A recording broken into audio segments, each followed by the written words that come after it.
still don't know why the show was called Takeover Vengeance Day. I'm calling it Takeover St. Valentine's Day Massacre because that should have been the name of the show. This is your Takeover review, by the way. I am the Solomonster. It is February 14, 2021. Appropriate that this show takes place on Valentine's Day because I got nothing but love for Takeover tonight. I got nothing but love for that show. It's where NXT shines. It's these takeover shows with these longer matches. Usually it's in front of a crowd. They make the most of it there in the COVID Coliseum. And they go out there and they just let their talent do what they do best. It's all about putting the right matches together. On paper, coming into this show, this looked like a very strong show. So I had no doubt that it would be good. I have yet to see a bad takeover. It's not a matter of it being a bad show. You can say that it was predictable. And a lot of the outcomes tonight were predictable. But when this show is over, if you are a fan of pro wrestling, if you want to watch pro wrestling to see good action in the ring, if that is the thing that is most important to you, then I don't see how this show could be anything but a thumbs up for you. If that's what you're interested in, then this show, it delivered for you in a big way tonight. This show was a big thumbs up for you if that's the kind of wrestling that you look for. And I thought they hit on all cylinders and they really gave people what they were hoping for. Finn Balor and Pete Dunne is a match I've been looking forward to for a very long time. I knew what to expect when those two got in the ring together, and I thought they went in there and they killed it. The ladies tonight, especially in that Dusty Classic in the opener, will be the first match on the card tonight that we're going to talk about. I thought they went out there and they did an incredible job working together. The men too, in the finals of the Dusty Classic, if there's one thing tonight that I cannot find any fault with, it is the finals of both the men's and the women's Dusty Rhodes Tag Team Classic. Now, I never knew Dusty Rhodes to be known as some kind of big tag team specialist. I do kind of chuckle when I think about that. Of all the things to name after Dusty, I don't think of Dusty Rhodes Tag Team Specialist, but I'm sure that if he were around seeing matches like this, he would be proud. But the thing with NXT, the Wednesday show has fallen into this rut. And it's not that it's a bad show. I know what a bad show looks like. I watch one every Monday night. And sometimes on Fridays. And sometimes on Wednesdays. On TNT. Not every show is going to be a home run. Believe me, I know a bad show when I see it. The issue that NXT has right now isn't so much that NXT week to week is a bad show. It has more to do with the fact that week to week, NXT feels like a show that has no significance to it. There's no urgency to it. There's nothing important about it. A lot of the things that made the show super fun, it just doesn't have that same feel to it anymore. So it exists. It's there. It's fine. But it doesn't really excite you to say, oh, it's Wednesday night. I can't wait to tune into NXT. So the weekly show is missing that. The takeover shows are missing the element of the fans, which there's nothing they can do about that right now. It is what it is. But one thing that hasn't changed is the in-ring quality of these takeover shows. And it's sort of the one thing I think that we can always count on when NXT puts on a big show is that you know they're going to just knock it out of the park when it comes to the in-ring stuff. There might be that one match on the card that's kind of weaker than the other ones. I'll let you guess what that is. There was a match like that on the card tonight, but nothing that jumps out to me as being anything bad. Like I said, the wrestling was fine, and we had a big finale. We had a big finish at the end of the show with the breakup or the implied breakup or the beginning of a breakup of Undisputed Era. Undisputed Era, it feels like they've been together now for about 15 years, 24 years. It's been a while. Undisputed Era has ruled the roost in NXT now for a very long time. Should have been called up to the main roster a long time ago. If the people on the main roster knew what the fuck they were doing, it would have been a no-brainer. Now, I can't say I really have a whole lot of interest in seeing any of these guys on the main roster because they would be fucked the minute they get called up. So they continue to exist here in this NXT world, but it almost feels like what more is left for them to do other than just do a breakup angle? So when Kyle O'Reilly was challenging Finn Balor all those times for the NXT Championship, I was just waiting. If you remember, One of the predictions I made, I don't know if it was in the first or it might have been the rematch. I think it was the New Year's Evil match. I thought for sure the New Year's Evil match was going to end because Balor had already beaten O'Reilly cleanly. I said, well, if you beat him cleanly again, then that's the end of Kyle O'Reilly as far as challenging for the title. Adam Cole. What if Adam Cole gets involved and he either turns on O'Reilly or he accidentally costs him the title, and you start an issue between Adam Cole and Kyle O'Reilly? And they didn't do it. But it was so obvious. It seemed like, okay, they're just dropping little teases here and promos and stuff where Cole was being overly nice to Kyle O'Reilly. And I don't buy him as a babyface in that way. Adam Cole is better as a heel. He's more believable as the annoying heel who thinks he's better than everybody else. That Adam Cole would not cede power and control over Undisputed Era to anybody else. But they didn't do it. Well, tonight they did it at the very end of the show. And I'm going to tell you how, I'm going to tell you why, and how it all went down. I also come bearing news of some new signings, new NXT signings. In fact, they've signed 2 former Impact Wrestling champions. I'm going to bring you all of that news. But first, hit that like button. You'll hear the mods mentioning it throughout the stream here, but I sure would appreciate it if you did hit that button. And also, don't forget to subscribe. So if this is your first time here on the channel, or maybe it's not, maybe you like checking out the streams, but you've never actually hit that sub button before, turned on the bell, now would be a good time to do it. So go ahead and subscribe to the channel if you have not already done so. Hope everybody is having a great Sunday night, President's Day weekend. Some of you might even be off from work tomorrow. Some of you might not be working at all. Unfortunately, there's a lot of people who fall into that boat as well. But wherever you are, I hope you're doing well. Just before tonight's show, PW Insider confirmed there were rumors. There were some rumors about some incoming signings in NXT. There's a new class of women, I think. They're about to announce a whole batch of new signings. Triple H mentioned it on the conference call last week. PW Insider confirmed 2 new WWE signings, both for the NXT brand. First is Eli Drake, who was once employed by NXT many years ago. Back then, the name that he went by was Slate Randall. And it's funny, I've been doing this show for so long, I can remember singing this guy's praises, probably going back, I don't even know, maybe 7 or 8 years, when he either first signed, I think it was when he first signed, and he was going by Sean Ricker on the independent scene. He was in Championship Wrestling from Hollywood. I believe Paul Bearer, Percy Pringle, the last man that he managed in wrestling was Eli Drake. It was Sean Ricker. He got signed. He was on The Rock. The Rock had some kind of reality show, I think, on TNT many years ago. The Hero, maybe, or whatever it was called. He was a contestant on the show. I think The Rock was a big fan of his. And you could tell he's a big fan of The Rock. Have you ever seen or heard an Eli Drake promo before? Yeah. Yeah. Oh, isn't that what he says? Yeah. Yeah.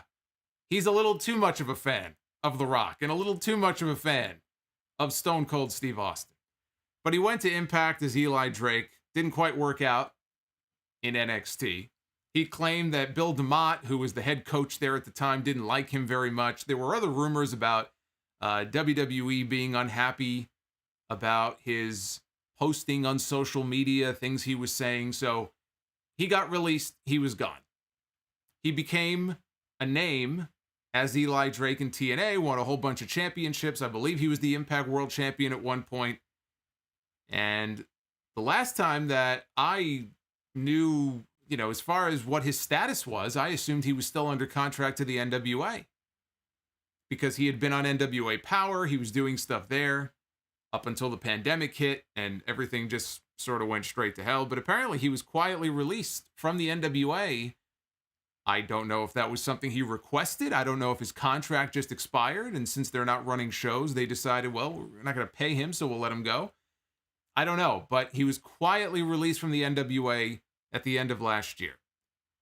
And as I think for a second here about the NWA, it makes me very sad, because anybody who listens to the Sound Off every week, you know that I was covering NWA Power And I know they have a new show now. I think it's called Shockwave, and I really haven't watched it. But it's not the same. They're not really, NWA is not really running shows now. Some of their talent are appearing at tapings that other people are producing, but there's no NWA power, there's no NWA live events or pay-per-views or anything anymore. It's like they're trying to figure out what they want to be, and do they even really exist? Can they exist anymore as a separate entity? And I don't know that Billy Corgan has really figured out the answer to that question. I think he really wants to make this work. He bought the NWA brand. He was trying to relaunch it and bring it back to prominence. I mean, the NWA will never be what it once was. But I enjoyed the show, and I was covering it on the podcast every week, and then COVID hit. And it was just one thing after another. COVID, now the way I look at it, COVID really made them sick.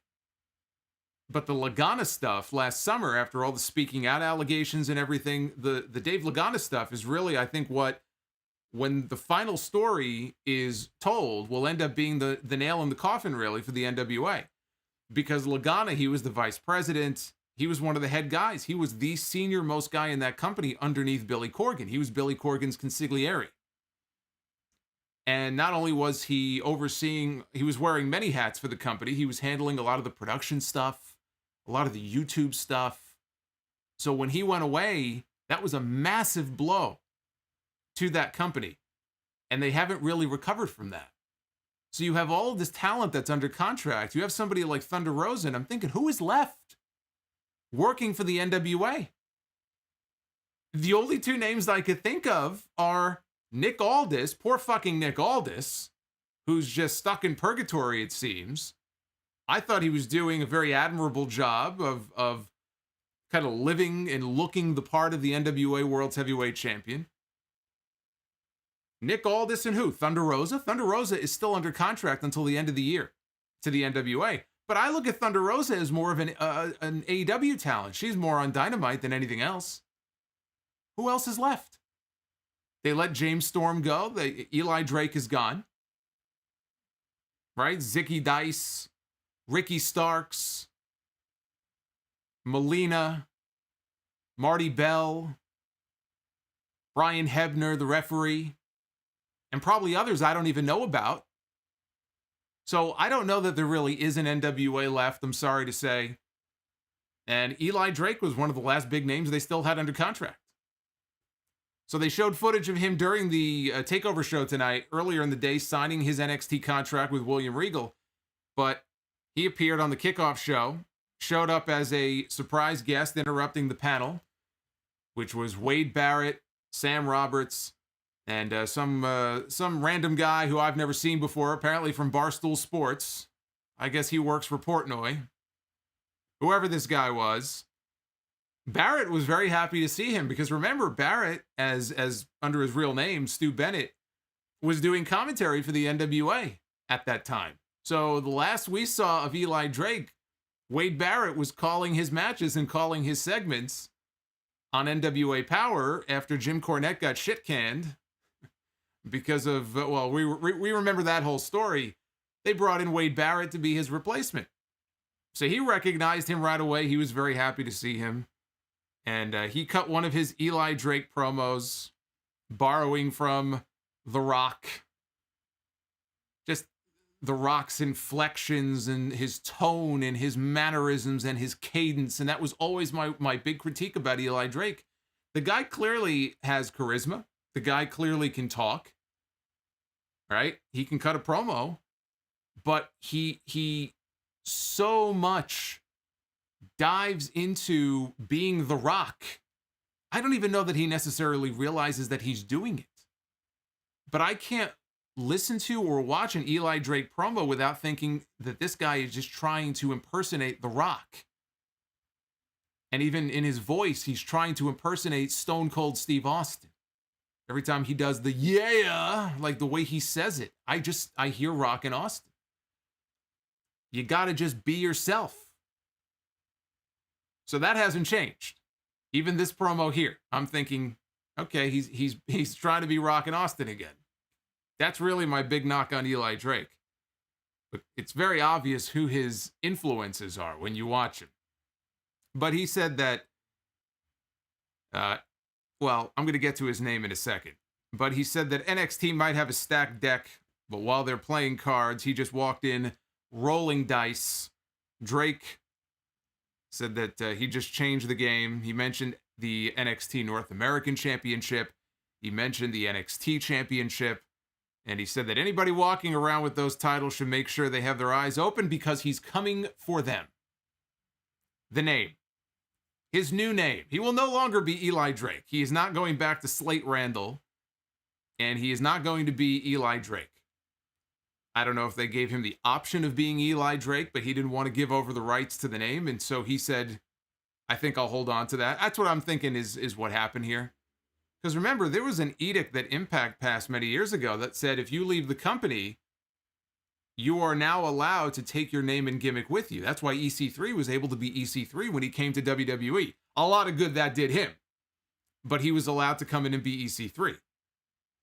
So it's very possible he was like, yeah, I'm not going to give you the rights to my name. Just in case it didn't work out between us once before. Just in case things don't work out a second time, I'd rather you not have control over my name. And I assume he came up with this new name. I don't know that for a fact, but it is, let's not pile on WWE. This very well could have been his own idea. But his new name is LA Knight. LA Knight. Which makes me think of LA Gear for some reason. I used to have a pair of LA Gear sneakers when I was a young lad. LA Knight. Sounds like the rejected name of an XFL franchise, right? The LA Knights. So LA Knight is his new name. I'm glad I thought of this. I saw a whole bunch of people posting this, and I also thought of this same meme. One of the first things I heard of, other than LA Gear, when I heard LA Knight, was this guy here on your screen. L.A. Gore. One of the great memes. Take a look at that. L.A. Gore. I don't know that L.A. Gore can be topped. This guy's got a mean mug here. This was from his famous match with Mr. Perfect on Monday Night Raw back in 1993. I don't even know how. For all I know, that could have been the only appearance he ever made. There he is in all his glory. L.A. Gore. So anyway, that's his new name, and it's not great, but look, it's the new chapter for him now in his career. He's getting a second chance in NXT. It didn't work out the first time many years ago. He has developed more of a personality since then, but again, he's got to just, be more of himself in his promos. Don't be The Rock. The Rock is The Rock for a reason. If you try to be The Rock, it's just not going to work. So we'll see how long he stays in NXT. I'm kind of surprised, frankly, he is in NXT and they didn't just want to move him to the main roster since he's got TV experience. He's not a rookie anymore. He's been doing this for a while. I think it's a good pickup. It's a good pickup. We need more people in WWE who can speak with conviction. He can do that. The other Impact name that WWE has signed is former Knockouts champion Taya Valkyrie, who, as many of you know, is the significant other of John Morrison, which gives me hope that we could eventually see John Morrison get the hell away from The Miz, and maybe they put him and Taya back together as a unit, because I always thought they were very entertaining on television together. They were, I think, in Impact and Lucha Underground. They were put together as a unit. They were very entertaining. And, oh my God. Are you fucking... Is that who I think it is? Oh my God. Professor John Gotti just dropped $300 on this fucking stream. Are you my Valentine? You're my Valentine, don't you? I love the Professor. I love the Professor. The Professor is my Valentine here on Valentine's Day. Thank you. Thank you, John Gotti. Another excellent takeover, he says. The dissension of the Undisputed Era. Undisputed No More. I love the good professor. And here I thought that this night was going to end and I was going to have no Valentine here in 2021 for the second year in a row. And then he comes in with the hot tag here at the very end. And oh, I feel so special. So special right now. Thank you, my friend. That is unbelievable. Unbelievable. But back to my point about Taya. You knocked me off course here. Don't fucking do that again. Taya Valkyrie. I enjoyed the on-screen relationship with her and John Morrison. I think they play well off each other. It's almost as if they know each other on a personal level. And since I can't fucking stand Miz and Morrison at the moment, I would love for them to eventually part ways and for them to put Morrison and Taya back together. But Taya has her own aspirations, I'm sure, in the ring, in the women's division. She has worked in Mexico. She's worked all over the world. She's a former Impact Knockouts champion. And so she is now officially signed to an NXT deal. She is expected to be part of the next class of PC signings. So possibly as early as this week, because Triple H made mention of this recently, that this next class of female wrestlers is their biggest class that they have recruited. I just love the fact that they just bring all of these people in from all of these different promotions and the independent scene. They love talking about the performance center, this multi-million-dollar performance center that they built down there in Winter Park. But you could probably count on, well, maybe both hands, but you can probably count with a relatively small number of fingers the number of real stars that they have built from the ground up in the PC. For the most part, it's people they brought in from somewhere else who were already having success, who had already built up a name, and then they claim them as their own. Look who we made. Look who we made. That's how they look at people like Ricochet and Aleister Black. We brought them in. We put them on TV. We made them stars. Now they can make Taya Valkyrie a star because nobody knew who she was. Now WWE can say, look, we made her a star. It's amazing how that works. So an already strong NXT women's division gets a little bit stronger. Now with her on the roster, she's 37 years old.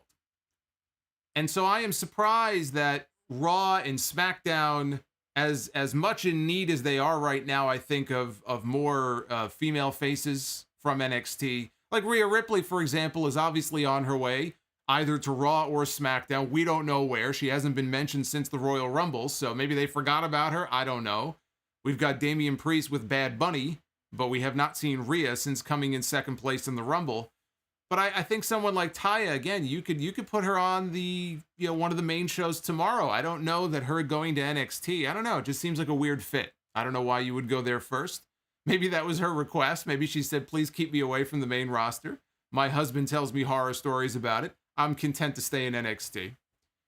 But anyway, there's your news. Those are the two big signings for NXT. Hold on.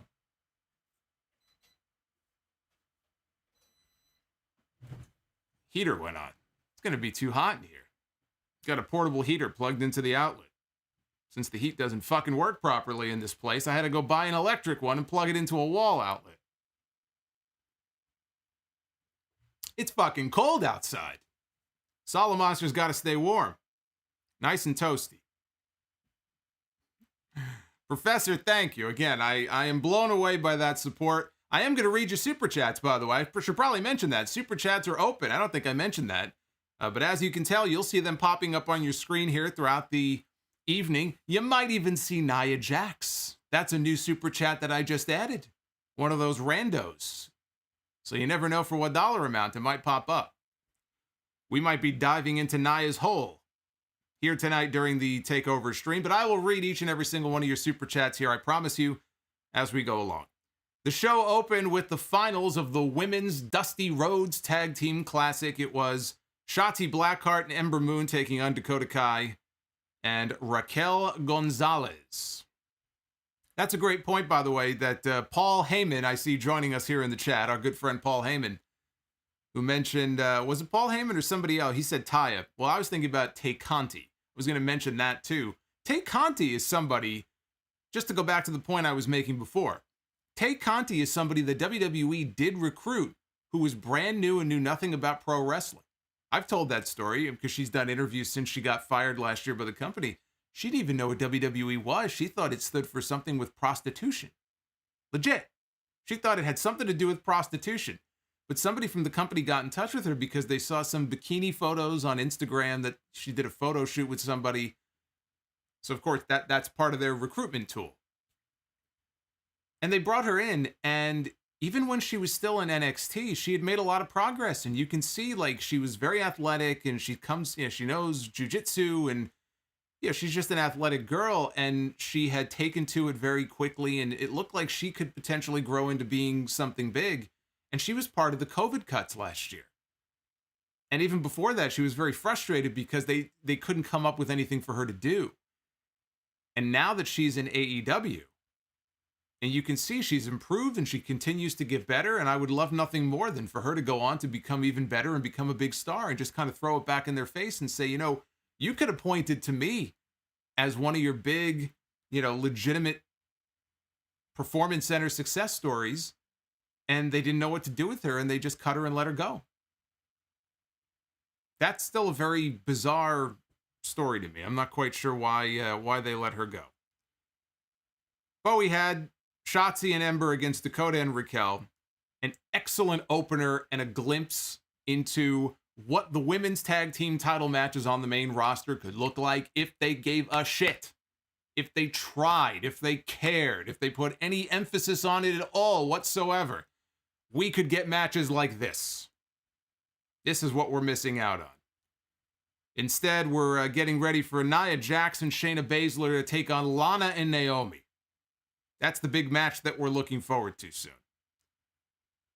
We had a pump kick from Dakota, sending Shotzi down for a near fall. Kai missed the follow-up boot, got hit with a power bomb. Slingshot splash from Ember Moon, got a near fall. So Shotzi and Ember, they cut the ring in half on Dakota. This was a little weird because for a few minutes there, they had Dakota Kai. It was almost like she was the babyface in peril, where they kept cutting her off and stopping her from making the tag.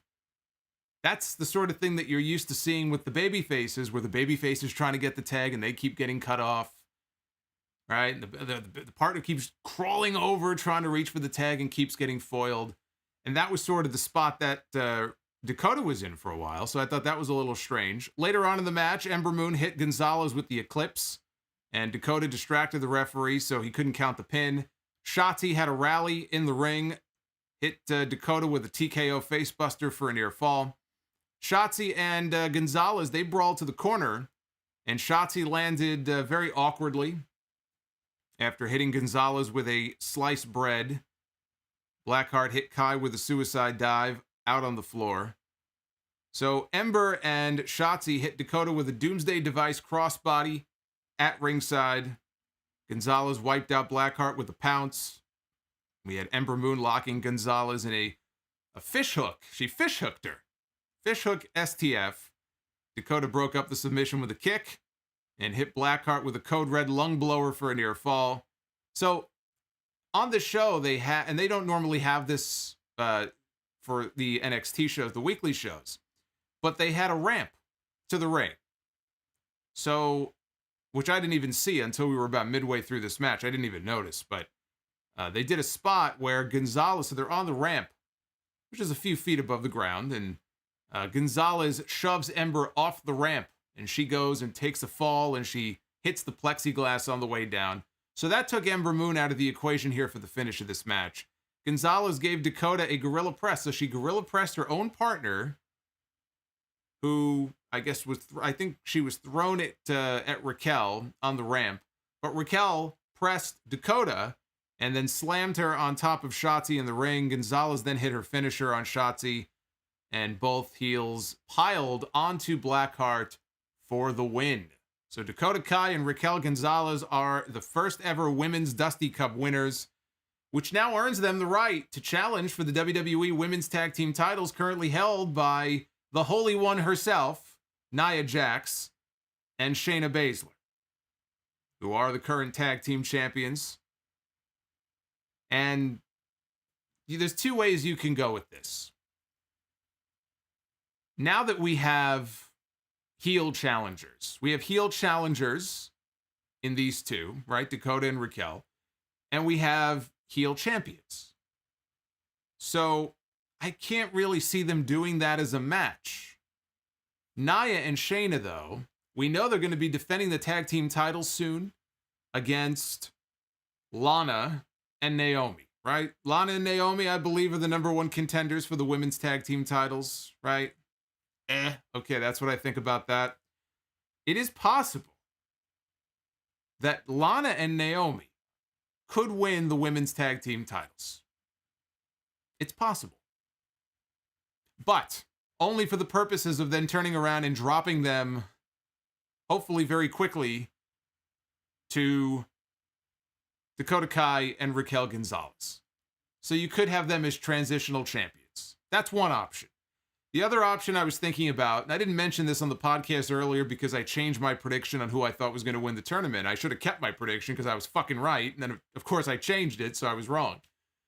But there's another way they can go with it. If you watched SmackDown this week, then you saw Sasha Banks and Bianca Belair doing a promo. They were interrupted by Nia and Shayna. A brawl broke out. It's going to be Sasha rather against Bianca Belair at WrestleMania. How do you get there? What do you do on this road to WrestleMania to build friction between Sasha and Bianca? Well, what if you built to a tag team title match?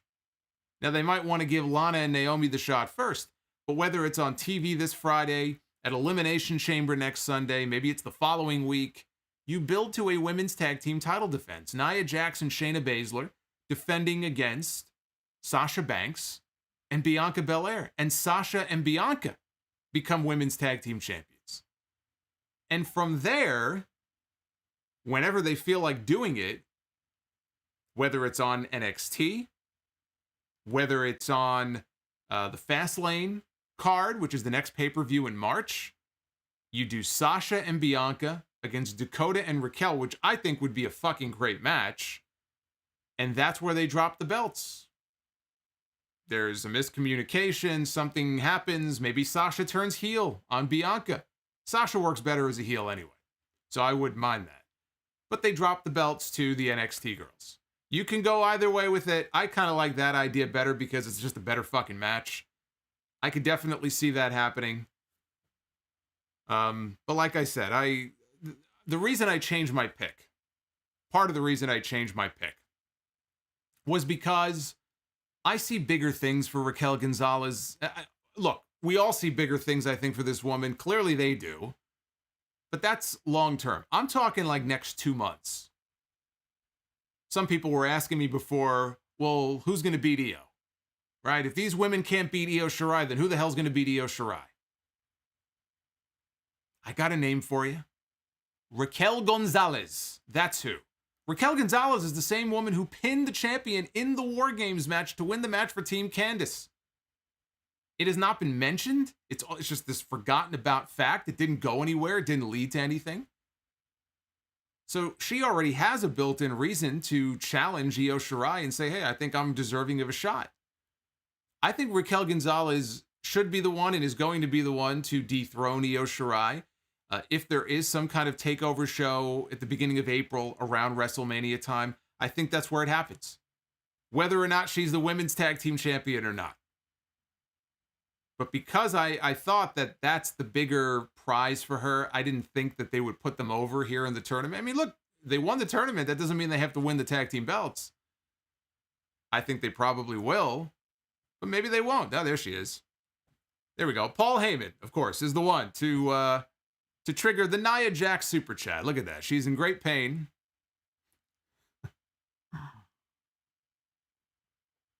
I saw that Nia Jax received a potential offer from some bidet company. They were going to send her a free bidet, or maybe they wanted her to be their new spokesperson. Tell you what, I didn't know, up until a few years ago, I didn't even know what a bidet was. I know it's very popular in other countries. Us dipshits in America, we look at stuff like that. We wouldn't even know what to do with it. I don't know why it never got over here in the States. It sounds like an amazing creation. I wish we did have them more frequently here in this country. I was kind of amazed the first time I ever learned about a bidet. I said, this is an amazing contraption. I need to get me one of them. They're too expensive. One day Solomonster will have his bidet. But whoever they challenge, they should win the tag team titles. They should float from show to show. And they should get some real fucking teams. Because they don't have any really legitimate teams outside of the Riot Squad in the women's division on the main roster. Johnny Gargano against Kushida for the NXT North American Championship. This was the Johnny Gargano that made his name as Mr. Takeover. All those Takeover main events. And this is a match that would have had the crowd on its feet. If you had real fans in the audience, they would have been giving this match a standing ovation. These two went out there. This was the best match of Kushida's NXT career. Which, I know he hasn't had that many high-profile takeover matches. In fact, this might be the first really big takeover match that he's had, like big title match. Knocked it out of the park. So as The Way, which is the Garganos and Austin Theory and indie wrestling, as they were coming out to make their entrance, Dexter Lumis chloroformed Austin Theory, and he kidnapped him. And Johnny Gargano sent his wife and Indy, they went off to go find him. And so Johnny Gargano for this match was all by himself. His family members, they never came out. They never came back to help him. And Johnny has been booked through and through in this feud as the comedy chicken shit heel. You couldn't even say Kushida's name in front of him without him freaking out. That's how he was playing this up. He was the chicken shit heel. There is absolutely nothing tough about the way Johnny Gargano is portrayed, and that's fine. I'm entertained by this heel gimmick of his where he's afraid of wheels and he's afraid of stupid random shit. I kind of dig the Way faction. I find them, mildly entertaining. So I don't really mind that so much, but keep that in mind. He had no help. He really wanted you to believe that Kushida was going to have this guy's number and Kushida was going to walk away as the champion. And I never bought into it. From the very beginning, I said, Johnny Gargano, he's going to retain the title. I never once believed that Kushida actually was going to win the championship. I don't just mean tonight, even in the weeks leading up to this match. And God knows they tried. I mean, they gave Kushida win after win after win. They protected him at all costs for months, going back to the fall. But it just never felt like the right time. Why would you take the title off Johnny Gargano right now? You know, he's been doing great work with The Way. There's so many other people he could be defending, so many other baby faces he could be defending that title against. Just didn't feel like the right time to make a title change anyway. But, can I ask another question here? And I don't know if I'm the only one who really noticed this, but what is with all these kidnappings in wrestling of late? I mean, we've seen kidnappings in wrestling many, many, many times over the years. But I feel like I've seen a whole bunch of kidnappings just in the last, 2 months. Or 3 months. So we had Dexter Lumis kidnapping poor Austin Theory on this show. On Dynamite on Wednesday, we had Team Taz kidnapping Darby Allin and zipping him up in a body bag and dragging him behind a car in the parking lot. Who knows where they took him. A few weeks before that, we had FTR kidnapping Marco Stunt and duct taping his mouth shut and tying him to a chair, doing who knows what to him, giving him weird alien probes. Who knows? I don't even want to think. Too many kidnappings. Remember over the summer when I ranted on the ninjas? Too many ninjas? Every other week we had ninjas. Now it's too many kidnappings. It's always something. Too many ninjas, too many dives, too many kendo sticks, too many kidnappings. Got to dial it back a little bit. There's too many crimes being committed. This is becoming an epidemic. So Kushida was targeting Johnny's arm. Gargano was targeting the head and neck for a while. They were trading strikes in the ring before Kushida hit his hip toss into a low drop kick combo. and he was giving curb stomps to Gargano. He went for a hammerlock suplex. Gargano escaped. Get it? Gargano escaped. So Gargano hit an enziguri, avoided one from Kushida, and Kushida locked on an ankle lock, hit a German suplex, and a buzzsaw kick for a near fall. Kushida sent Gargano to the floor, and Johnny went for his slingshot suplex. Kushida, though, caught him in a DDT and hit a Northern Lights suplex bridge for a near fall. Kushida went for the hoverboard lock off the top rope. Gargano countered out of it, hit a twisting suplex and a step-up swinging DDT for a 2 count. This is where things were really beginning to build at this point. Kushida laid in some kicks. Gargano caught a handspring, applied the Gargano escape. Kushida had a fight. He was targeting Gargano's left arm, trying to turn it into a hoverboard lock. And Kushida applied a European clutch for a very close near fall. Gargano sent Kushida face first into the turnbuckle with a lawn dart. That looked brutal, by the way. That's what you call a compressed neck. That's what that was. So they traded elbows before Kushida hit a corner suplex. Kushida tried to lock on the cross arm breaker. Gargano tried to block it. And Kushida broke the grip, reapplied it. Gargano rolled to the ropes. Rescued by the ropes was Johnny Gargano. And Kushida applied the hoverboard lock on the floor. Gargano drove him into the barricade, though, to escape. Kept whacking him into the barricade, trying to break the hold. Kushida then is on the ramp. He goes to the far end of the ramp, like something you would see at like a New Japan show. They do that every now and then. They'll go all the way down the aisle. And then they'll build up steam and they'll run, right? They'll make a beeline back to the ring where their opponent is standing there unwittingly waiting for him. Only here, in the COVID Coliseum. I mean, it's not a very long aisleway, so he didn't have that far to run. But Kushida went to the end of the ramp, and he ran down, soccer kicked Gargano's arm, locked him on a flying hoverboard lock in the ring. Gargano positioned Kushida, though. Kushida was positioned sort of as he was holding the hold. He was sort of in the ropes, and Gargano moved in such a way that I think Kushida's either his neck or his face hit the rope, and that broke the hold. One final beat DDT on the ramp and a second one in the ring secured the win, the clean win for Johnny Gargano. I said before, he had no help. Nobody interfered. Nobody cheated. He won the match fair and square. It was a very competitive match. As a wrestling match, it was an incredible match. Just purely from a wrestling standpoint, this was an incredible wrestling match where the heel in Johnny Gargano managed to somehow find a way to win against the man who has been unbeatable now for months. I said it earlier on the podcast. I think that the plan was to keep Kushida strong in the fall for a match with Finn Balor. And Kushida just would have been an opponent for him to beat. Maybe at one of those takeover shows.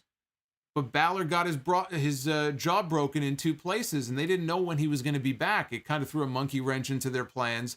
They didn't know what to do with Kushida. So they just kept having him win. He was racking up wins, win after win after win, until they could figure out what to do with him. And that's when he ended up slotted in this feud here for the North American title. So it actually felt kind of like a big deal that Johnny Gargano got a win over this guy, because nobody else has been able to figure him out for months. I do fear, though, for Kushida, now that he has finally lost, it might open the floodgates to a lot more losing. I just can't shake this feeling that we have seen the peak. With this match, we have seen the peak of Kushida here in NXT, certainly in WWE, because if you think Kushida is going to go to the main roster and they're going to do jack shit with him, you're a fool, okay? Don't be stupid. You know damn well that Kushida's best days are happening right now in NXT. And it doesn't give me any pleasure to say that. I'm just being honest with you. You watch the same product that I do. Tell me I'm wrong. Tell me that you have high hopes for Kushida's career when and if the day comes that he gets that call that, hey, we need you on Raw, or hey, we need you on SmackDown. Give me a break. So we may have seen Kushida peak here at this point. I just don't know that I see him really getting any higher than he was here. I mean, maybe one day he will win the North American title. I don't see Kushida being the NXT champion. Sorry to say. But you know what? If he did peak, this was a hell of a way to peak. A hell of a match for him to peak with here on this TakeOver show. What is going on, guys? I want to say thank you to everybody who is joining me here tonight. Wow, we got a packed house here for a TakeOver show. It's one of those things that kind of sucks whenever I do the odd NXT review on a Wednesday, like if Dynamite's not on or preempted or whatever. You could tell the interest level just isn't there. But for the TakeOver shows, people come out. People come out for the TakeOver shows. It does still have that big show feel, I think. I don't mean big show like, I don't mean that big show. I mean, it just has a big show feel, right? These TakeOver shows, they're always enjoyable. Even the ones that aren't as good as the one that came before it. At least they don't insult your intelligence. At least you know you're going to get some good wrestling out of it. That's all I ask for. I don't ask for much. We had the finals of the Men's Dusty Classic for the right to challenge for the NXT Tag Team Championship. It was MSK taking on Grizzled Young Veterans. Fucking tag team wrestling, men. When it's done right, it's great, ain't it? Isn't it great? When tag team wrestling is done right, I love it. It's a beautiful thing. Another excellent match. They were, what were they, 3 for 3, I think, at this point in the night. Previous Dusty Cup winners, for those of you who may have forgotten. Finn Balor and Samoa Joe. Remember him? Samoa Joe, that guy that used to wrestle. The Authors of Pain. Adam Cole and Kyle O'Reilly. Aleister Black and Ricochet. A moment of silence. There you go. And the Broserweights, Matt Riddle and Pete Dunne. So those were your previous Dusty Cup winners. GYV, they were isolating Nash Carter, or Zach Wentz. Still thinking about them in their old names, right? Desmond Xavier, Zach Wentz, the Rascals. So they were isolating Carter for a while. Carter ducked a lariat from Zach Gibson, got the hot tag to Wes Lee. Lee cleaned house, hit Gibson with a punch combo and a drop kick, and Lee hit both opponents with a... He was on the ring post and hit this beautiful tope con hilo. Lee hit Gibson with an Eddie Gordo waterfall kick for a 2 count. I had to look up the name of them. I didn't even know some of these moves that they were doing here. I said, I got to look up what these moves are. These got me in the action here was fast and furious. So they were busting out things that even I didn't know how to call. Carter tagged in. Lee catapulted Drake into Carter's super kick. Carter started angrily slapping himself. He was smacking himself. He was beating himself. And he hit Gibson with a springboard twisting cutter for a near fall. Gibson recovered after Lee tagged in. Lee took a throat punch from Gibson. Came back with an enziguri. James Drake tagged in, hit Lee with a 450 for a near fall. He couldn't believe it. Couldn't believe that he kicked out. Lee reversed the Doomsday Device into a roll-up. Drake broke up the pin on Gibson. And Lee shoved Drake into Gibson. Lee shoved Carter onto Gibson with the hot fire flame. Carter hit Drake with a moonsault. And Lee hit Drake with a spiral tap for a 2 count. So here was, in my opinion, now we had a lot of action in this match, but to me this was the highlight. This was the spot that made me go, oh shit, as I watched it. So Gibson drags Wes Lee to ringside, puts him up on his shoulders in an electric chair position. James Drake then hits Lee, coming through the ropes with a diving Doomsday Device. He clotheslined this guy's head clean off his shoulders. Wes Lee did a complete rotation, turned this fucker inside out, and he landed on the ground. I would say totally safe, but really that move is never really safe. A lot of things can go wrong on the landing on that move. It looks dangerous, but these guys know what they're doing. It looked fucking great. It was an incredible spot. I'm sure all of the virtual fans at home gave it a big pop, but that was the one spot in this match of all the back and forth here that made me go wow, and it made my eyes bug open a little bit. So we fast forward here to the finish. Lee recovers eventually, and he's helping Carter escape a ticket to mayhem because they're about to try to finish him off. He rescues his partner. Carter holds Drake in place while Lee connects with a doomsday flipping neckbreaker to win the Dusty Cup. This was great action from bell to bell. Two very good teams. I know that's kind of an understatement. Grizzled young veterans. Excellent team. And I like the fact that they're a team. That's the key word. They're not a makeshift team of two guys that in the last 6 months were put together. They were put together, but they've been a team now for a very long time. And they've formed a great chemistry together. They've really, their matches, you can say what you want to about their personalities, their promos. I can't say they really do a lot for me. They don't really get me overly excited, but when I watch their matches, they're excellent. Now we know MSK is excellent. You take these two teams and put them together and you get what we got here tonight. This was an appropriate end to this tournament. This is the way you end the Dusty Rhodes Tag Team Classic. MSK has just had a rocket strapped to them since day one. They haven't been around for very long. They've only been on TV now for a couple of months. And they went right to the finals of the tournament. They won, and that earns them now in their back pocket. They have an NXT Tag Team title opportunity against Oney Lorcan and Danny Burch. So they are next in line to challenge for the NXT Tag Team Championship. I have to say, and this is nothing new. This has been going on in WWE for years. But I noticed it on this show, and it just drove me nuts. When the match was over, Desmond Xavier, Wesley, whatever you want to call him, he got very emotional, like he was crying, and his partner came over, and it was a very emotional moment for them because, and I'm sure it legitimately was, because here they are. They probably are trying to soak it all in. Oh my God, look where we are. We made it. We made it to WWE. We just won this big tournament. This is unbelievable. It's a lot of success for them in a very short period of time. On camera, as these guys are emotional and they're trying to celebrate in their own way, you see Drake Wirtz, yes, the controversial Drake Wirtz, referee, in the background.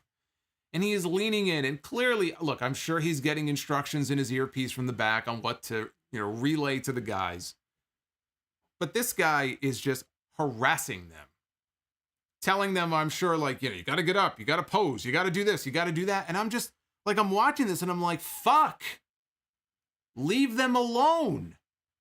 It's like that guy years ago. Leave Brittany alone. Leave them alone. Let them soak in the moment. Why are you trying? And again, I know he's only doing what he's told. But stop telling the referees. It's like they micromanage every little thing. Every movement, every pose. And I see it all the time, but I don't comment on it all the time. It just, for whatever reason, here in this moment, it just fucking annoyed me. The way they constantly, every little thing, this is how you have to react. Stand here, do this, do that. Do they wipe their asses for them at the Performance Center? Do they help them do that too? It's annoying. You think I have some little troll guy off to the side here, that off camera that you can't see, telling me when to move and what to do here on the stream? He could be talking to me right now. He's standing right over here.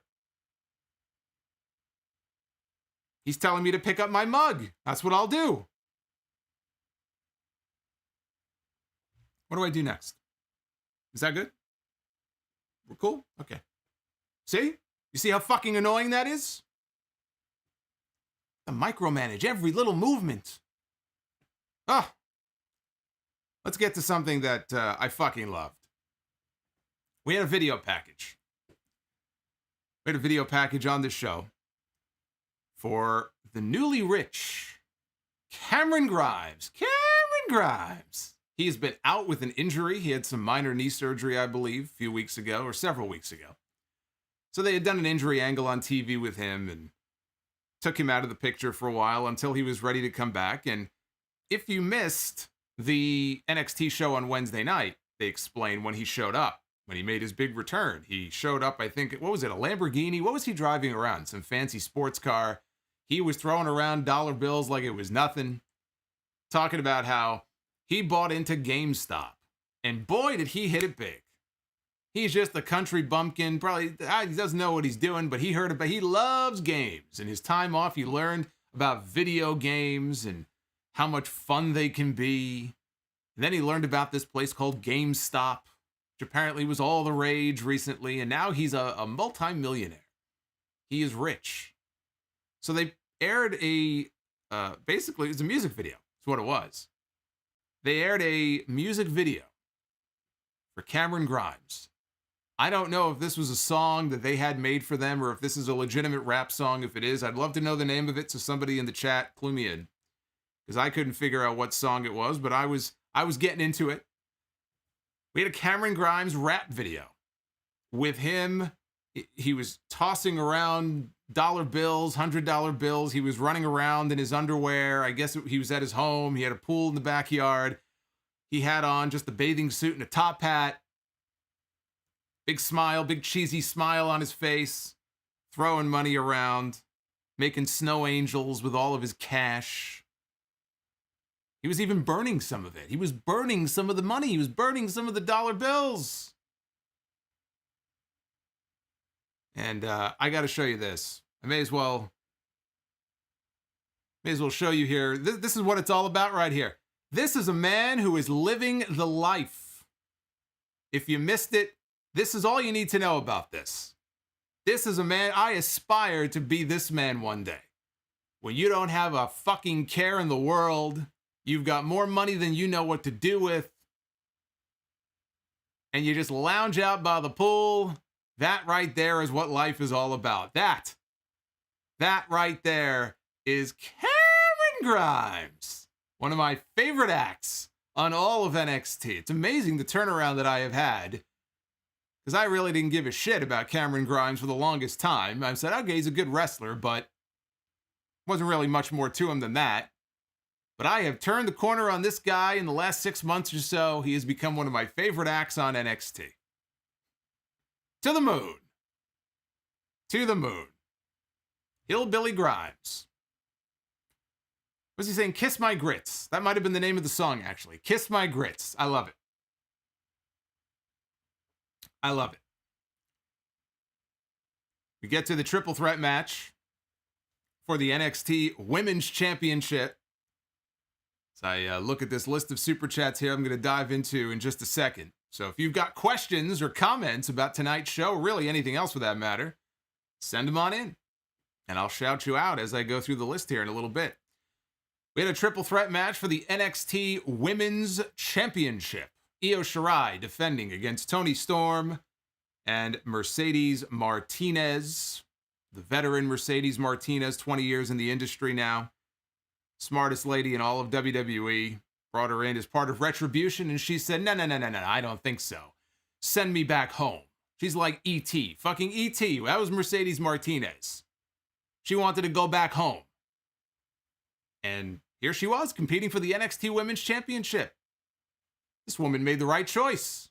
See, in life, you make good life choices and you make bad life choices. In the case of Mercedes Martinez, a choice was made for her that she disagreed with, and she said, I'm making the choice to go back to NXT. And they allowed her to do so, and she is much better off for it. I'm happy for her. Unfortunately for her, though, she did not win the NXT Women's Championship. But this was another very good match. It fell very short, especially relative to all the matches that came before it. That was the one thing about it. The work was good, not as smooth as the earlier matches. I thought it was still very good. I wouldn't call it a great match or, an excellent match or anything like that. But it also felt like it had maybe 5 to 7 minutes chopped off. Maybe they got their time cut. I don't know. But it did feel like a bit of an abrupt finish. So we had Storm and Shirai. They were fighting up top, up on the top rope. Martinez pushed Io to the floor, and she hit a top rope German suplex to Toni Storm, dropped her right on the back of her head. So that looked like a wicked landing for her. But in doing so, poor Mercedes Martinez was stuck in the Tree of Woe. And Io Shirai then climbed up to the top rope, ended up giving her the old Alberto Del Dipshit double stomp down in the corner. Martinez and Shirai, they fought out onto the floor. Martinez sent Io into the barricade with a Death Valley driver. We had a botchamania moment. Not her fault, but a botchamania moment nonetheless. as Toni Storm started clearing off the debris and the iPads or whatever shit they have on the announce desk. So she wasn't on the desk. Nobody was standing on the announce desk. Nobody else was even near the announce desk. The announcers were kind of slowly backing away. All Toni Storm was doing was just trying to clear the debris and stuff off the top. All of a sudden, the table apparently had a heart attack and died because the table just collapsed on its own. It just collapsed. It just imploded. So whatever she was going to do, I think what she was going to do is either go for or tease a Tiger Driver, her finish, or the Storm Driver. Why did I forget the name all of a sudden? But she was going to go for her move, I think, on the table. Maybe she was going to get backdropped onto the table. Well, she couldn't do that now. So she had to improvise. She went for Storm Zero. That's what it was. She went for Storm Zero. Martinez countered with a DDT instead. So as both women are now recovering and getting up to their feet, Io Shirai, who from past matches that we've seen, War Games and such, we know that she has a tendency to climb onto very high platforms. She's climbing one of these lighting beams. She's scaling the scaffolding or whatever. There's like a column or a beam that's nearby. And she dives off with a crossbody, takes down both ladies. Mercedes Martinez sends Io into the steel steps a minute later, brings Toni Storm back into the ring. Martinez lays in the knee strikes on Storm, goes for a fisherman buster for a 2 count. Storm fights out of a fireman's carry, hits a headbutt before hitting Storm Zero, only for a near fall. Storm comes off the top rope with a diving headbutt to the midsection, and Io Shirai, who had been out of the picture for a few minutes, out of nowhere, as Toni Storm is trying to win this match, Io Shirai hits the Genius of the Sky moonsault. That takes Toni Storm out of the equation, and she pins Mercedes Martinez to retain the championship at about 12 minutes, about 12 or 13 minutes. When I call this the weakest match on the show, which I thought it was, this was the weakest match on the entire card, it's less a knock on the match. It's almost not even fair.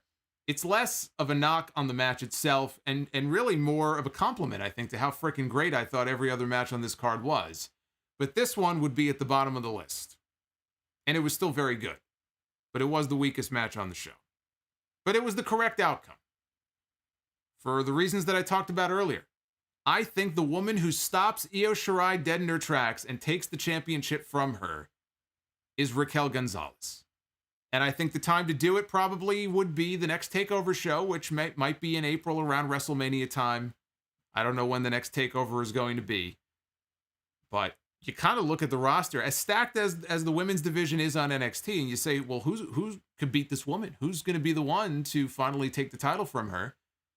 And to me, the name I keep coming back to is Raquel Gonzalez.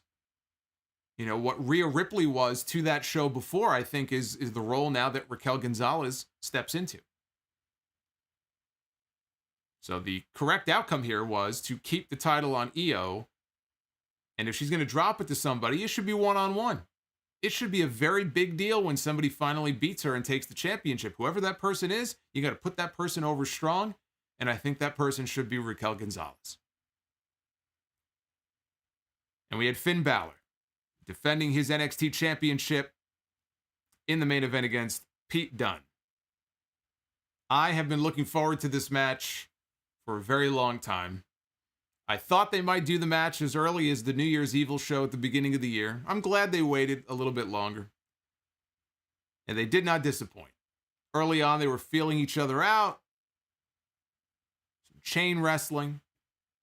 Dunne took advantage, went to work doing what he does best, which is torture his opponent. So he's bending Balor's arms back and he's bending his fingers back. All the joint manipulation they love talking about. Balor turns things around, works over Dunne's left knee. Dunne with stomps to the face and a sit-out powerbomb for a near fall. So we had a snap German by Dunne. And as Finn Balor is on all fours, got his hands down right after the move, he's trying to recover. He stomps, just jumps up in the air and stomps on both of his hands. Balor recovers, he fights back with a backstabber. Shotgun drop kick, right? Was it the John Woo drop kick in the corner? Dunne is down. Balor heads up top. Dunne counters with the... So, Balor comes off with the coup de grace. Dunne counters it by catching him in I think it was a triangle. On the way down, he catches him, and Balor is able to get his foot on the bottom rope. But by the time he gets his foot on the bottom rope, he has passed out. So if he would have passed out a split second earlier, we would have had a new champion. But he got his foot on the rope, so that's a rope break. And Pete Dunne tries to follow up very quickly. The referee backs him off to check on Balor, make sure he's okay. And Balor says, he can continue, I'm okay. Balor counters the bitter end attempt into an abdominal stretch, takes him down to the mat. Still has the stretch applied, but he's got him down on the mat. And Pete Dunne breaks the hold by snapping the fingers. That's his go-to spot. I'll tell you what, though, when he does it, it looks good. Visually, it looks like a painful spot. So he does it very well. He hits the bitter end, and I knew, even after hitting the bitter end, which is his big finish, I knew that Pete Dunne was not winning the NXT Championship. And do you know why? Do you know why I knew that he wasn't winning the NXT Championship? Because the announcers told me so. And how did they do that? Because they told me that we're going to have a new champion. And I know that in WWE speak, when the announcers tell you before the pin that we're going to have a new champion, we're not going to have a new fucking champion. So thank you, Wade Barrett, and thank you, Vic Joseph. Oh! You notice that when Vic Joseph does commentary? He moans. He's not even a bad announcer, but he's got to tone that down a little bit. I picked up on this a while ago, and it's all I notice now when I hear his commentary every week. Anytime somebody does a move, oh! She's coming off the rope. She's going to do, oh! Oh! That's Vic Joseph. That's Vic Joseph. He's a moaner. So anyway, that gave it away. They telegraphed it. Of course, he kicked out. Balor then rips the mouth guard. He pulls the mouthpiece out of Pete Dunne's mouth. And then he delivers a drop kick, double drop kick, right to the face, followed up by the coup de grace. He got all of it, but he wasn't done yet. He didn't go for the pin. Hits the coup de grace. Instead, he goes and hits the 1916, then goes for the pin. And Finn Balor retains the NXT Championship. Finn Balor's reign of terror. I don't mean that in a bad way, like the Triple H one. Finn Balor's reign of terror as the NXT champion continues. This was a fucking battle. Balor couldn't even move his fingers when this match was over. He had his hands down, couldn't even move his fingers. His fingers were all broken up, apparently. Beth Phoenix made the comment, said that he basically had hooks for hands, which is true. It's kind of what it was like.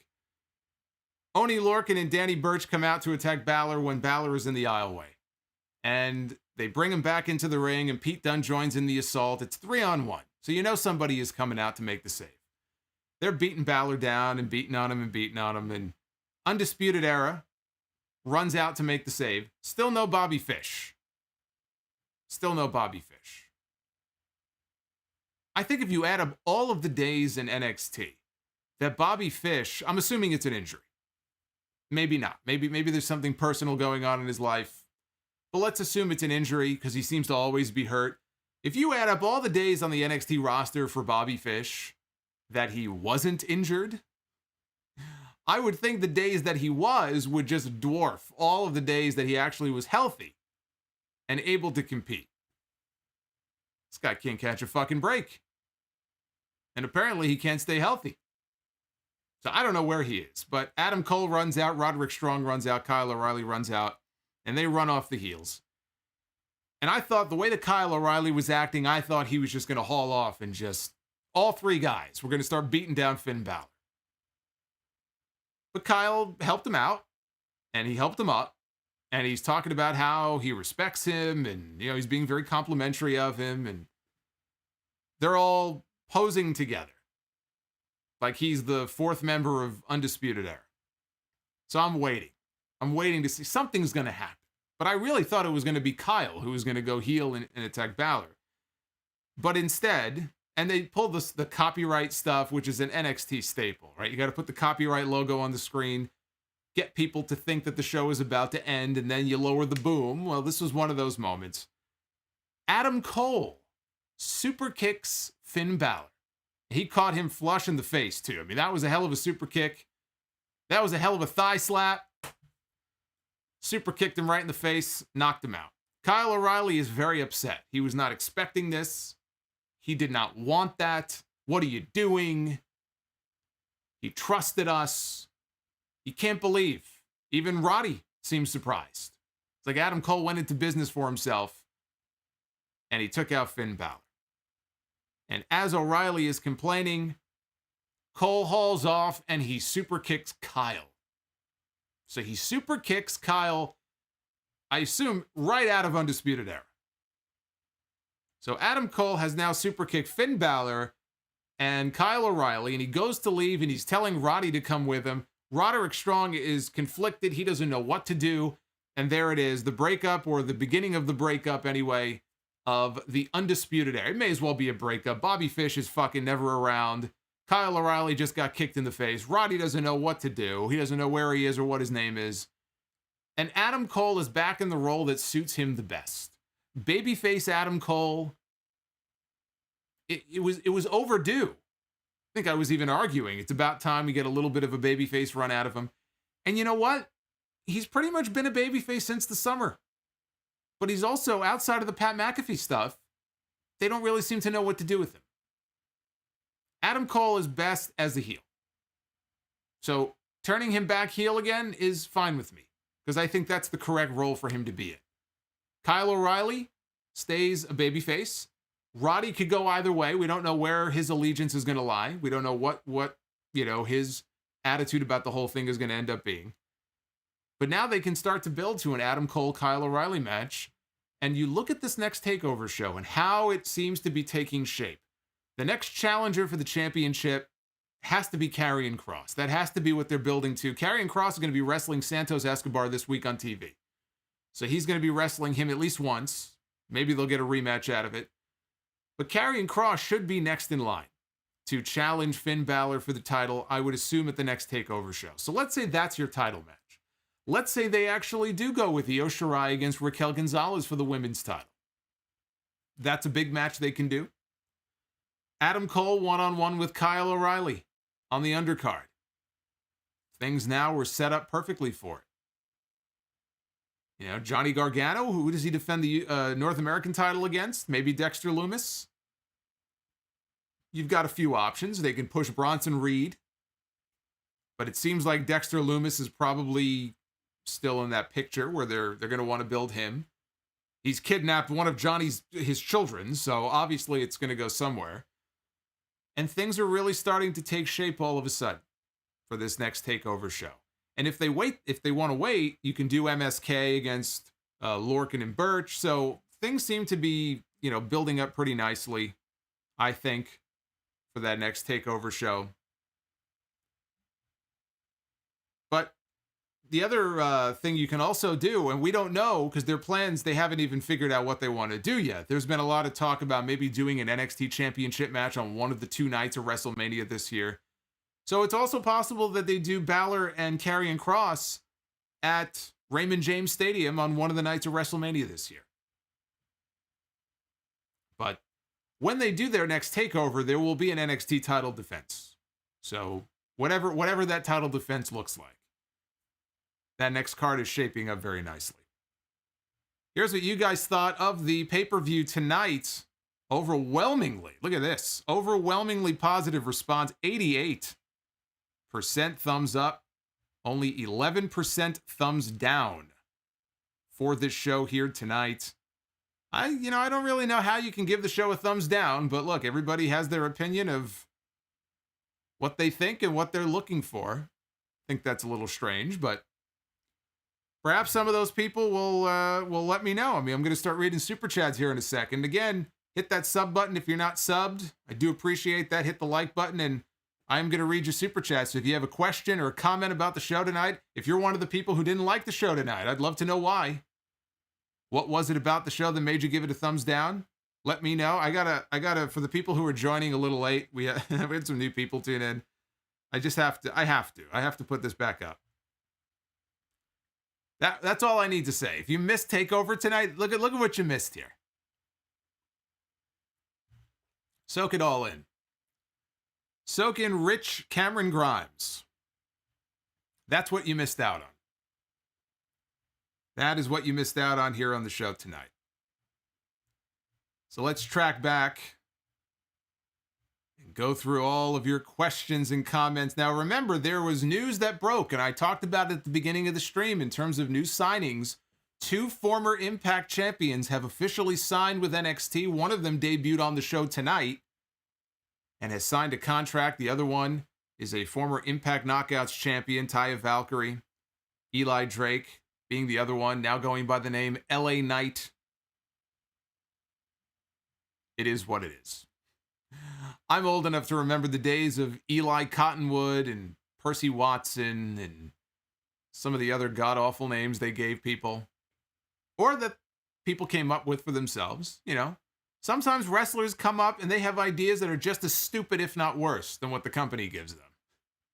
Some of them aren't too bright either. They're not overly creative people all the time. Some of them are, some of them aren't. So as much as we give the company shit and we give the company grief for some of their dumb decisions, you know what? You got to give it to the talent as well. Because sometimes they come up with some of these names. Look at that. I couldn't even time that any better. There's our boy right there, Cameron Grimes. Cameron Grimes Super Chat. I love it. I love it. Donzel Hawkins. Wonder what Vince is thinking for WrestleMania. You could just chop off the end of that Super Chat and just ask, wonder what Vince is thinking, and put a question mark there. And I couldn't tell you. I don't think anybody knows what Vince is thinking. I'm not sure sometimes that Vince knows what Vince is thinking. Ryan Spies, the ending angle was exactly what NXT needed to really get some interest back in the product, in my opinion. Well, I'd like for that to be the case, but again, I just think as soon as Wednesday rolls around and people come down from that takeover high, I think unless they really have something to hook you in there, and they might, right? People, I think, are going to want to know the fallout to the Adam Cole, Kyle O'Reilly stuff. That was a nice little cliffhanger there at the end of the show. You know, we'll see. We'll see if that can hook people in and get them, you know, interested enough in seeing what comes next. But they've got to try some new things, really, and just try to, you know, just get some renewed interest in that show on Wednesdays. I mean, you look at the ratings on Wednesdays, they're dying to death. They gotta get something going. Marquand 1976, can't wait to hear your thoughts on LA Knight, aka Eli Drake. Well, I just gave it to you. Rizzo, thank you for the $5. Great show by NXT. Between the ending, Eli Drake, LA Knight, I think this was the shot in the arm that they needed. Javier, thank you for the 69 cents. Haha. Brian Becerra with the $12. Enjoyed the 2 Dusty Rhodes tag team finals and matches. And Gargano against Kushida. Great show overall. Andy M, shout out from Montana. Thank you. Andy M. I wonder if it's colder in Montana or if it's colder here in New York. I'm assuming it's colder where you are. John Falchetta with the $5. Dusty got his big break teaming with Murdoch, and he booked Team Strong on top. He pushed tag team wrestling. It was a great show. Well, that is true. He did break in tag team. In fact, I think Ric Flair, when he first got into the business, not only did he want to, I think, portray, what was it, like a cousin or some kind of relative? Like he wanted to be Randy Rhodes or something like that, but I think he wanted to team with Dusty as well. But I'm just saying, you know, for as big of a star as Dusty went on to become, it's not as if he was always synonymous with tag team wrestling. You know, he did some, the big angle with the Road Warriors and stuff like that you can point to, but I don't know. I don't think most people look at Dusty Rhodes as being some kind of big tag team specialist. Rizzo. 2 things work against NXT, in my opinion. 1, NXT is on the network the very next night, so you don't have to watch it live. Also, NXT is viewed as developmental. Well, then that's a problem that WWE has to address, because Triple H has constantly said that we are no longer a developmental brand. They look at them as the 3rd brand. So if what you say is true and you continue to look at NXT as developmental only, then that's a failing on WWE's part, because WWE don't think so. WWE looks at NXT as the 3rd brand. Once they hit USA Network, they were the third brand. They're no longer just developmental. The Murder Hog, best women's division in wrestling, period. I agree wholeheartedly. Andy M, with his second shout out from Montana. I'm loving the love from Montana. Ken Terminated by DQ. What is going on, Ken? Did you mention the fact that Bobby Fish is yet to return? Yes, I did. See, you jumped the gun. You have to have a little more faith in me. You have to have a little more trust in the Solomonster. You knew I was going to bring it up at some point. I brought it up a few minutes ago. It says, by the way, I am not feeling Eli Drake's WWE name. Yeah, I think a lot of people feel the same way. Rizzo, I apologize for blowing up the chat, but you saying Melina made me remember about the rumors saying that she was back in WWE. Is that happening? The belief is that it is, but we have not heard anything about it since. I mean, look, we heard the same thing about Eva Marie, and she has yet to debut, but the belief is that she is signed, and it's just a matter of when they're ready to bring her back to TV. So perhaps it's the same thing with Melina. They're just waiting for the right moment to bring her back. That's a little weird, though, isn't it? Now that I think about it. So you remember the past relationship with Melina and John Morrison. And I don't know what the status of it is now, if they're on okay terms or if there's still some lingering feelings there, bad feelings or whatever. I don't know. But Melina could very well be coming into WWE. And now WWE has signed John Morrison's wife. I smell a storyline. If I were John Morrison, I would stay far away from that storyline. But if I'm Vince McMahon, that's good shit, pal. This is the same Vince McMahon, though, who once floated the idea in a creative meeting of him being revealed as the person who sired his daughter's baby. And when that idea got shot down, his other suggestion was, well, what about Shane? And I could just picture Shane. He was probably already gone. Like, like in the cartoons, when someone goes and takes off, you see like a dust cloud behind them. I can just picture as soon as Shane hears that idea, he gets the fuck out of there. He doesn't want to have anything to do with that. Professor John Gotti, again, my friend, you are the king tonight of the Super Chat. I mean, we're not done yet, but I don't think anybody's topping that. Thank you. Thank you for the $300. That is amazing. Another excellent takeover, he says. The dissension of the Undisputed Era. Undisputed no more. That is true. Let's see who's next. TH Revolution with the $10. Thank you, sir. Adam Cole turning heel on Kyle tonight has me the most excited that I have been for NXT in a very long time. Do you think Strong is going to side with one of the two, or is this going to be a three-way feud? I almost think it would just be better at this point to just make it a three-way feud. Although you got to do one-on-one Cole and O'Reilly. But I think it's probably time, that these guys branch out on their own and just start doing their own thing once this program has run its course. That's probably what I would do. Dry chicken without flavor, Taya Valkyrie going to WWE was inevitable. Random Human, thank you for the $5. My unpopular opinion is that I hate really long matches. Also, there needs to be more triple threat matches, especially involving a ladder, and less tag team matches. Jacob Barnes with the 10. With Adam Cole turning on Kyle O'Reilly, do you think the rest of the UE will turn on Kyle as well, or do you think it will be Cole and Roddy against Kyle and Bobby Fish? Well, I don't know what Bobby Fish's status is. So, yeah, if Bobby Fish comes back, then I guess you can kind of have one guy on one side, one guy on the other. You could do some tag matches. I'm just assuming that Bobby Fish may not be back for a little while, and you can't really count on him, so maybe everybody ends up just going their separate ways. Which, if they do, I think that's terrible for Bobby Fish. Kyle O'Reilly, I think, could go on to be successful at a mid-level as a single on the main roster. In NXT, one day I could see him potentially being NXT champion. On the main roster, there's no way. I could see him at an intercontinental level. Bobby Fish has no chance whatsoever. If Bobby Fish and Kyle O'Reilly break up or go their separate ways, Bobby Fish is done. I mean, yeah, he may linger and stick around, and then, in a few years they'll make him a coach or something at the PC. There's no way Bobby Fish is getting any kind of push of significance as a singles. I just don't see it. So he better be hoping that Undisputed Era does not break apart. Dried Chicken, Deonna Purrazzo and Tay Conti, WWE's loss, and Impact Wrestling and AEW's gain. Paul Heyman with the $5. If Tony Khan and Tony Storm got married, would they both be Tony Khan?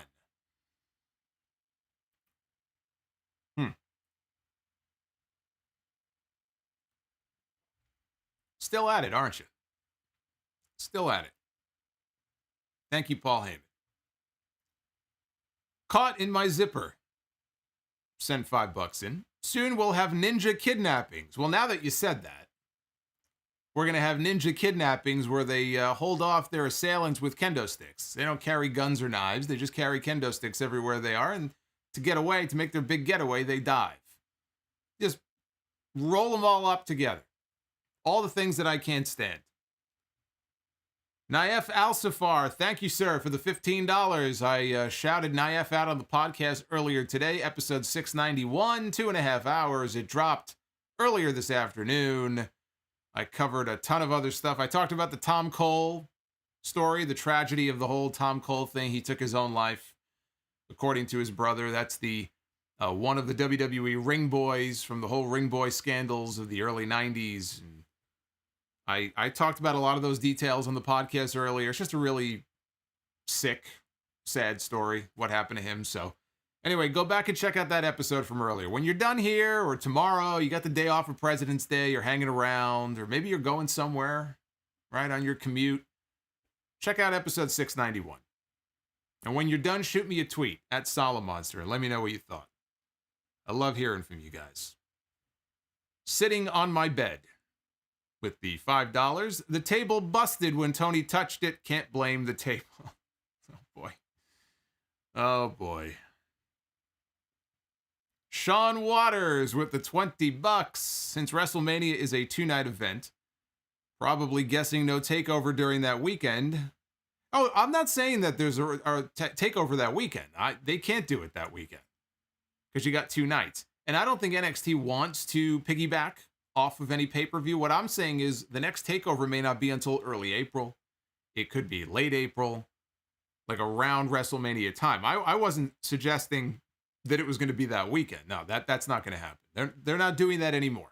Any pay-per-view weekends, like we have Elimination Chamber next Sunday, there's a reason why they did takeover now and not next Saturday.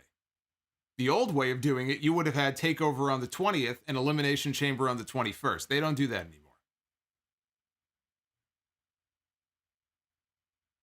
Anyway, what was the rest of his super chat, though?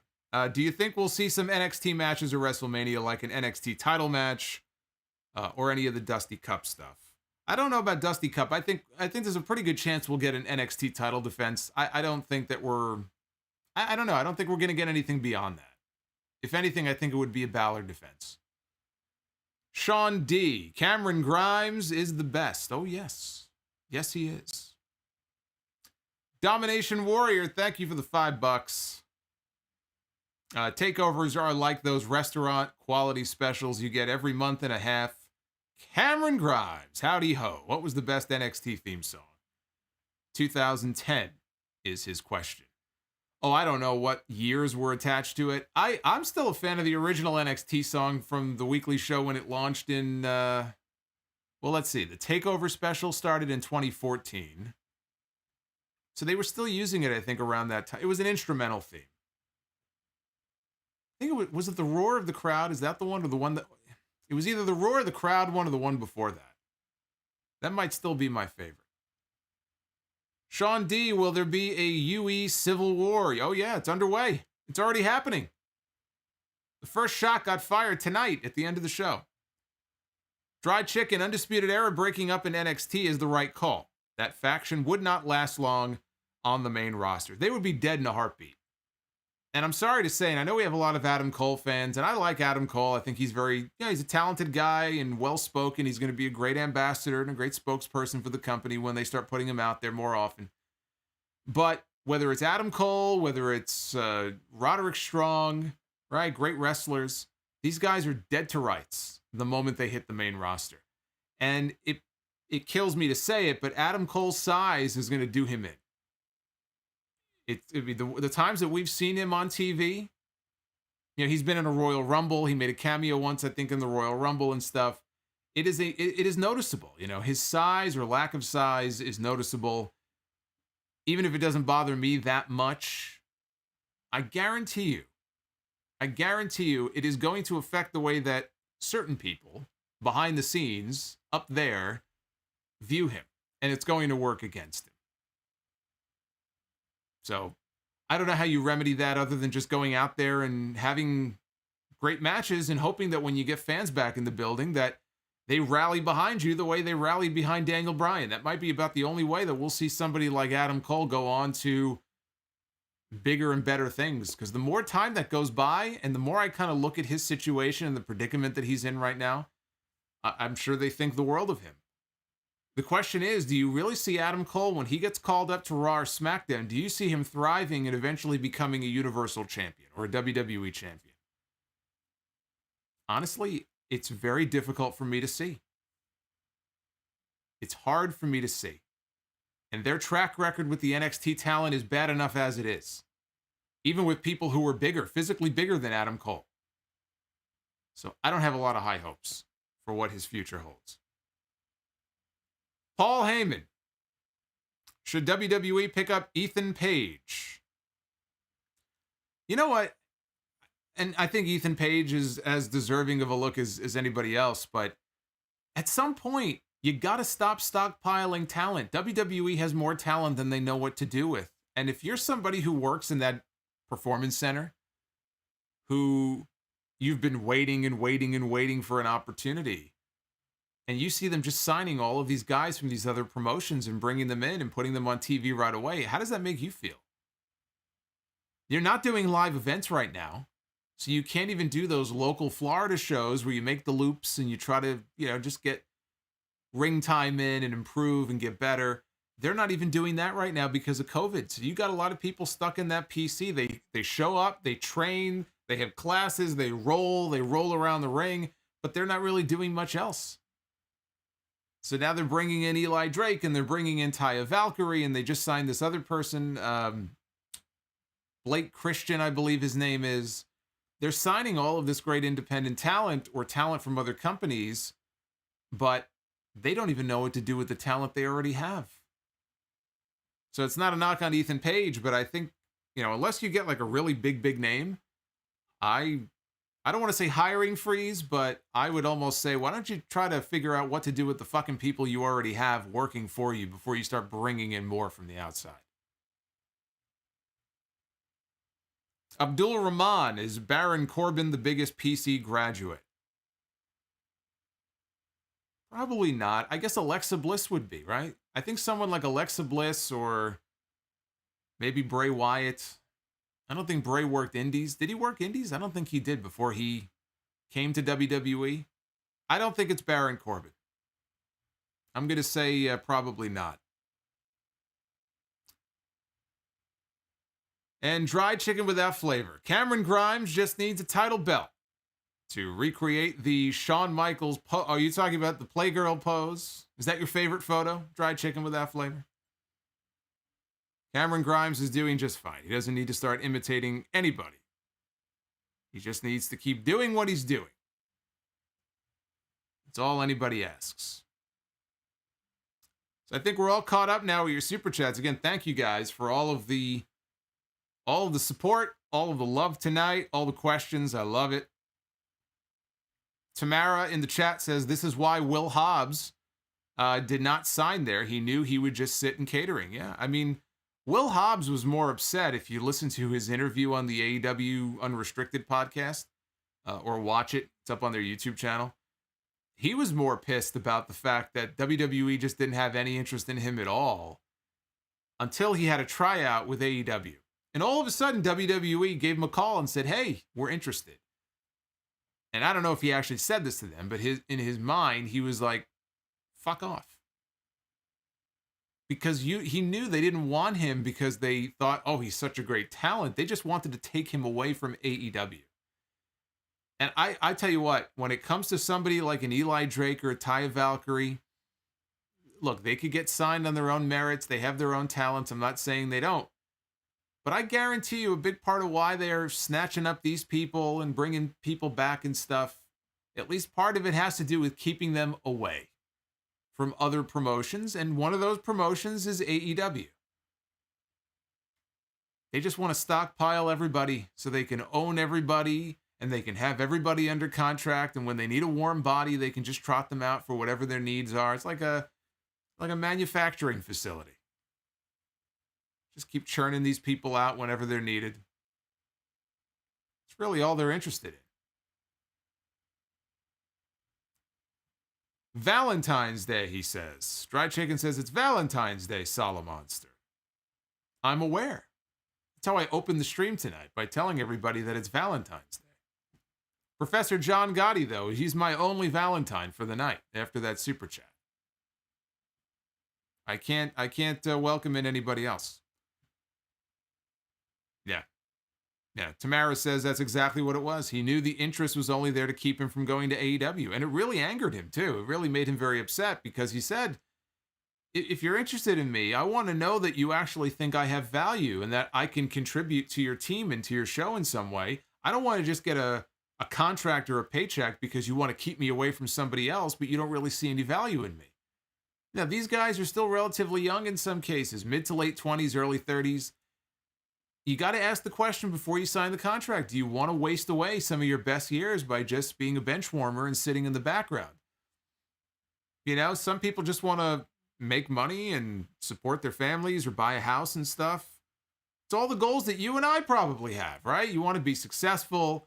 You want to own your own home. We all have hopes and goals and dreams in life. I don't begrudge these people for it. If that's what is most important to them, then hey, get the money. Get the money while you can, because you're only one injury away from not making any money at all. But some of these people are very talented and would do very well somewhere else. They might even drive their value up even higher. But I fear they sign these contracts and then they just sort of stall out and they don't really grow anymore. Or they're not given the chance to really grow anymore the way they would if they were still independent or if they were working somewhere else. And we've seen a number of careers flame out or stall for those reasons. Case in point, your Dusty Cup winners from a couple of years ago, Aleister Black and Ricochet. Look at what the fuck happened to those two guys. Do you remember their last night in NXT when they lost to the Viking Raiders in Brooklyn? I do, because I was at that show. It was an incredible match. And they got an incredible send-off when the match was over. They got a standing ovation from the crowd. Ricochet was in tears. And I joked, but it was only half joking. Yeah, he was in tears. He was in tears. He was like, please don't send me to the main roster. Because he had to know what was coming. They were never the same after that. Neither one of those guys. You know, last year, Aleister Black became Pirate Pete, walking around with an eye patch on. And now we haven't even seen him in how many months? Mid-October, I think, was the last time we saw him on TV. It's mid-February now. I hear these rumors, they got big plans for Aleister Black. They're holding him out. Yeah, I'll believe it when I see it. I'll believe it when I see it. One of the most disgraceful wastes of talent in the history of this company. Not even putting the guy on TV.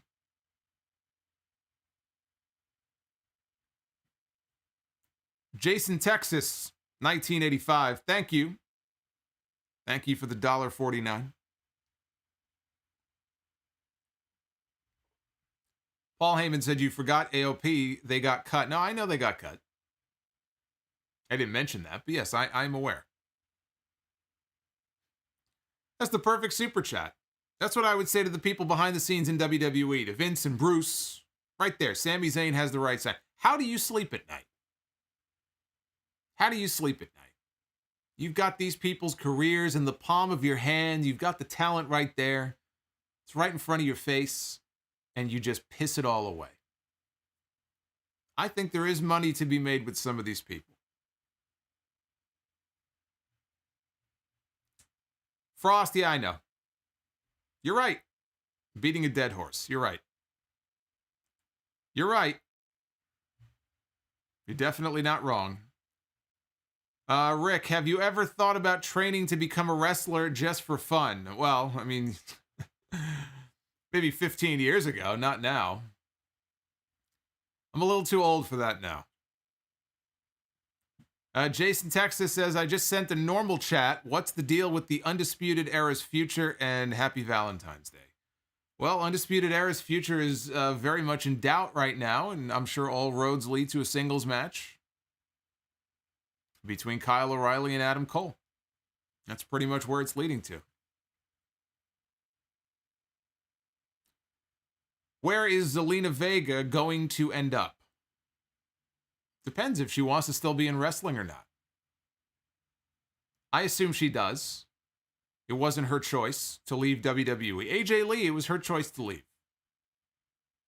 AJ Lee left, she never turned back. Some people leave and they're content to just leave and not come back and just do something else with their lives. Maybe she's content to be a full-time streamer on Twitch. If I had to venture a guess, I think she'll show up on AEW television. That would be my guess. Fried chicken without flavor, if only YouTube. Hold on, let me bring it up so everybody can see it.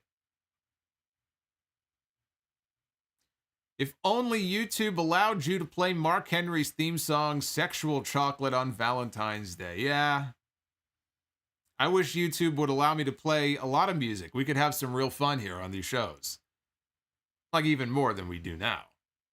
There's a lot of things I'd love to do, but YouTube, they're like, well, they're very strict.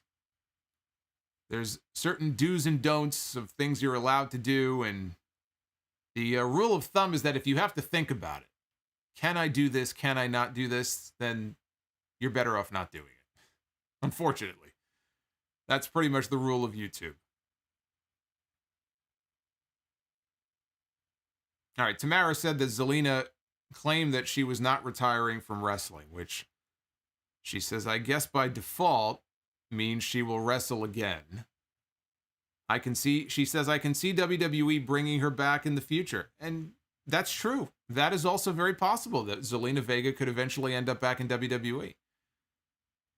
You know, her husband's not going anywhere because I believe he's under contract for quite a while longer.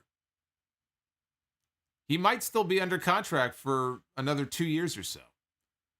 So unless they were to let him out of his contract, you know, I don't think he's going anywhere. And who knows, that could have an impact on her thinking as well about where she wants to land. She might not want to work for a different company. I don't know where her head is at on this issue. It was a very shitty thing that happened to her. Vita says, why would she want to go back? Again, very good question. Why would you want to go back? Somebody spits in your face, you go back so they can kick you in the crotch. Doesn't really make a whole lot of sense. On that note, let me thank you all. It's been fun hanging out with you here on a Sunday night. I do want to wish everybody a happy Valentine's Day, whether you're celebrating with somebody or not. At least we were all able to hang out together tonight. I appreciate you spending time with me on the stream. Please don't forget to hit that like button on your way out as we wind things down here. And do go back and check out episode 691 of the podcast from earlier today. Again, 2.5 hour show, covered a lot of different things. I also want you guys to go ahead and take advantage of this special offer for Sound Off listeners exclusively. My Valentine's gift to you. I'm giving you 30 days free of Amazon Music. And all you have to do is go to getamazonmusic.com/Solomonster. That's all you got to do. That's it. 30 days free. You can cancel anytime. Free Amazon Music on moi. On yours truly. So anyway, me and my little troll friend that I mentioned before, who's hanging out off camera here, telling me exactly how to move and what to do, just like those WWE referees do, he and I are going to go hang out. We're going to go watch some Bryan Cranston the season finale of Your Honor on Showtime. Great fucking show. And I'm going to be back with you live here on YouTube on Wednesday night after AEW Dynamite. And then I'll probably be live on YouTube at some point later in the week, maybe Thursday night. We'll talk Elimination Chamber predictions possibly. And then next Sunday, it's another double podcast, episode 692.